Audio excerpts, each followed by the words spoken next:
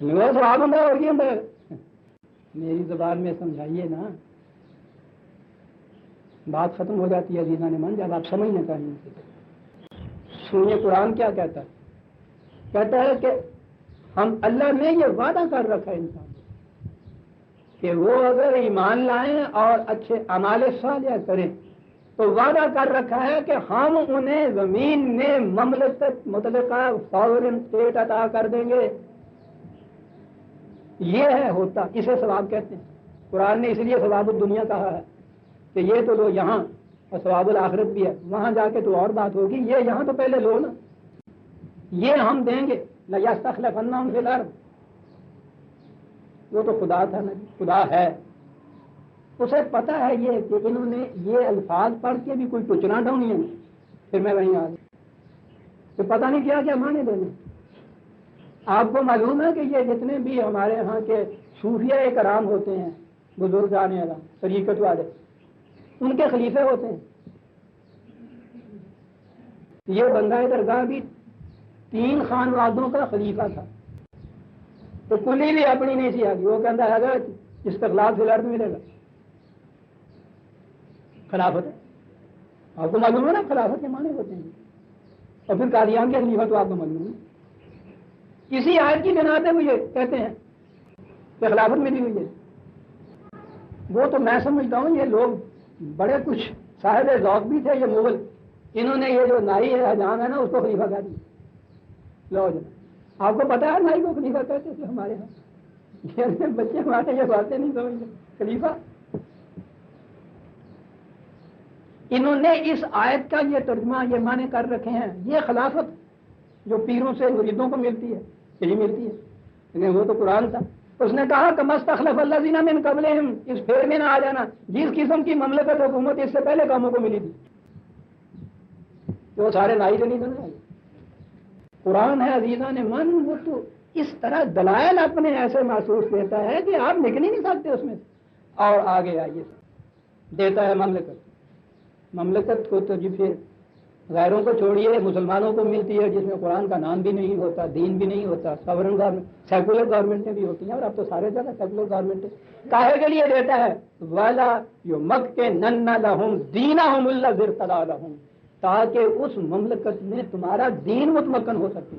تو دین متمکن ہو ہی نہیں سکتا اگر اپنی مملکت نہ ہو۔ یہ شرط مملکت کا ملنا ایمان اور اعمال صالحہ کا فطری نتیجہ، اور اس مملکت کا یہ مقصود بھی ذات نہیں ہے کہ مل گئی تو مملکت مل گئی، اس کا مقصد تمکن دین۔ تمکن دین جو ہے پتہ کیسے چلے کہ تمکن ہو گیا دین کا؟ کیا بات قرآن کی عزیزان من، کہا والا یہ بدلناہم من بعد خوفہم امنا، پہلی چیز اس میں ہوگی کہ کسی قسم کا خوف باقی نہیں رہے گا، ہر ایک کو اطمینان اور امن ہوگا اس کے۔ دین کے تمکن کا پہلا نتیجہ۔ اگلی بات یہ ہوگی یعبدوننی، اس کے بعد اطاعت اور محکومیت صرف میرے قوانین کی ہوگی، کسی انسان کی نہیں ہوگی۔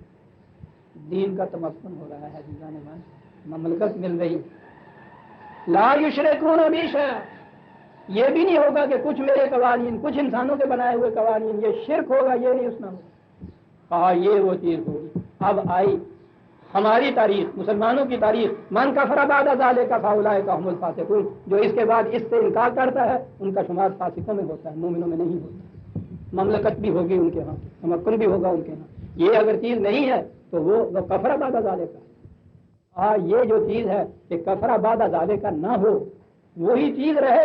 اقیم الصلاۃ، اقیم الصلاۃ، او جماعت مومنین، صلاۃ کے نظام کو قائم رکھو، پھر یہ سارے مقصود برقرار رہیں گے، پھر یہ کفر بعد اسلام نہیں ہوگا۔ اقیم الصلاۃ وآتوا الزکوٰۃ، یہ مقصد ہے وہ، اور اس کے لیے اطیعوا الرسول، یہ جو مملکت کا سربراہ ہے، ہدایت کرو رسول کی، اس کے بعد رسول کے جو جانشین ہوں گے وہ آئے گی وہاں خلافت، ہدایت کرو لعلکم ترحمون، تاکہ تمہاری صلاحیتیں نشو و نما پاتی چلی جائیں۔